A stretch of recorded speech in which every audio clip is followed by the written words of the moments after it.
ketones can basically reduce this oxidative stress, which is the end goal of antioxidants.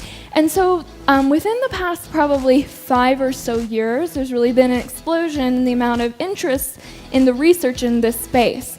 And paper after paper is being published looking at this role of ketones as signaling molecules. So they're directly influencing functional effects within the cell. You can take antioxidants. You know, people think of some of our food sources as being high in antioxidants, but it's important to know that we also make our own antioxidants. So our cells, our DNA can encode genes that then basically have those same effects as well. Beta-hydroxybutyrate is what we call a histone deacetylase inhibitor.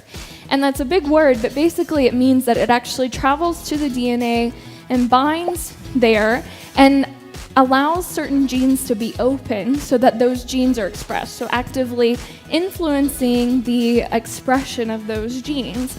And what we've seen in some of these studies are a lot of the effects or some of these beneficial effects that we already know of ketosis in general. So for example, they increase the expression of our own body's antioxidant genes and things like that. Ketones can kind of play into this scenario in a number of different ways. So you can have ketones that are in the blood, and then they get taken into the cell through transporters, and then they end up in the cell, or they can bind to receptors on the cell membrane.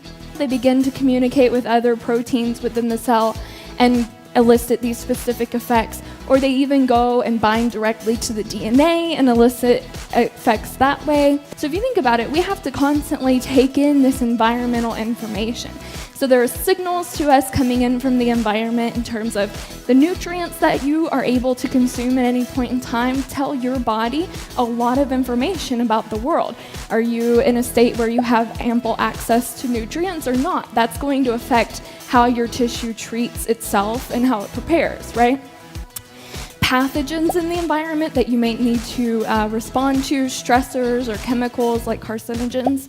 And again, for our body to mount these appropriate responses or defenses, again, we need these chemical messengers. It's like the communication system within the body. And it's very complex. So cells are tiny, right? They're microscopic, but they're very complex in both their composition and their behavior. And they really require these extremely advanced levels of communication. Studies in cell culture have demonstrated this basically, and essentially what cell culture has to use is just the application of ketones that are added to the petri dish. So it would be the kind of primitive analog to an actual organism taking an exogenous ketone. Yeah, so that's what has been shown in like preclinical work. So it was shown through a signaling mechanism. Ketones actually go to the DNA at these genes where those antioxidants are encoded and basically increase our body's own defense mechanisms against oxidative stress by increasing the expression of those genes.